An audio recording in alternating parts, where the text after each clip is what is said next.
Assalamualaikum mga sis! This is a day in my life. Mini Vlogs, Episode 2. Pupunta nga pala kami ngayon sa school ni Kion para sa practice niya sa graduation. Kaya doon muna si Madam sa nanay ni Habibi.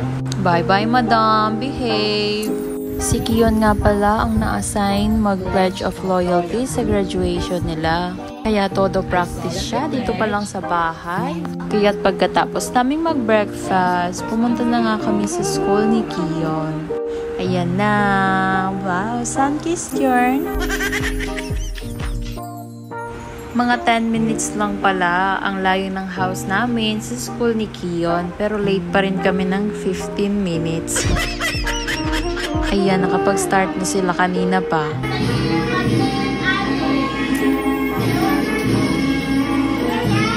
Pagdating namin, marcha na agad, yo. Grabe talaga, no? Parang kailan lang, nasa loob ka lang ng tiyan ni mama. Ngayon, gagraduate na ang anak ko. Ay, naku, nakakataba talaga ng puso. Baka bukas makalawan nito, may girlfriend ka na, Kiyong. Hay! Saka na. At magpa-pledge of loyalty na nga si Kion. Sa bahay ang ayos-ayos, memorize niya. Pero dito umiiyak. Konting practice pa yan. Makukuha mo din yan, Kion, inshallah. After ng class ni Kion, dumaan muna kami dito sa fish trading para bumili ng ice cream. Nakapag-change outfit na rin pala itong isa dahil sobrang awisin. Minsan nga lang pala kami dumaan dito. Gusto lang daw kasi ni Kion ng ice cream. Pinagbigyan ko na 25 lang naman. At ito na nga, cornetto for Kion and me. His favorite flavor is cookies and cream and akin ay vanilla. Cheers for a yummy ice cream. Yucks! Dito na rin pala kami dumaan. Konting lakad lang, sasakay ka ng bangka at konting lakad ulit, nasa bahay ka na.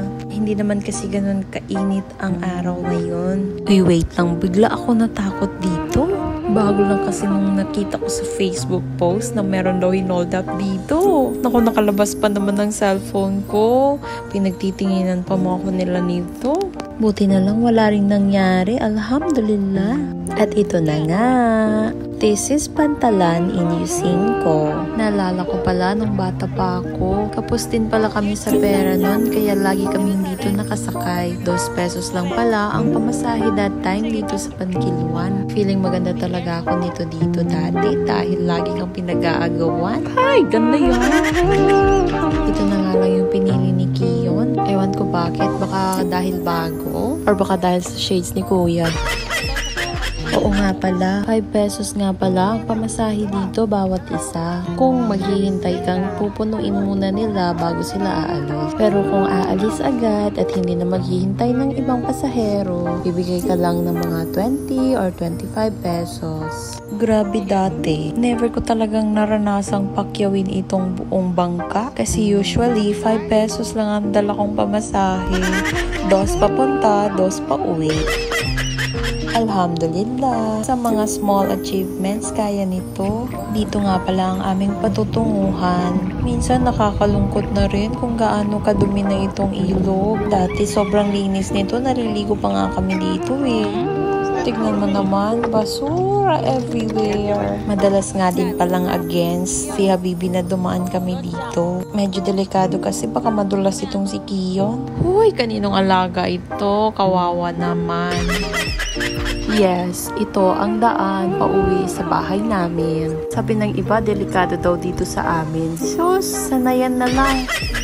Dito na rin kasi ako lumaki, pati si Habibi nga dito din lumaki. Dito na rin lalaki si Kion. Squatters area po talaga itong amin. Maingay, magulo, ikit-ikit ang bahay. Welcome to Tokyo Nanes. Nakasalubong ko pala itong friend ko. Hi, friend! Pagka-uwi ko, kinuha ko na agad si Madam. Si Lolo pala ang kasama niya sa tindahan. And then, her meal today is papaya with breast milk.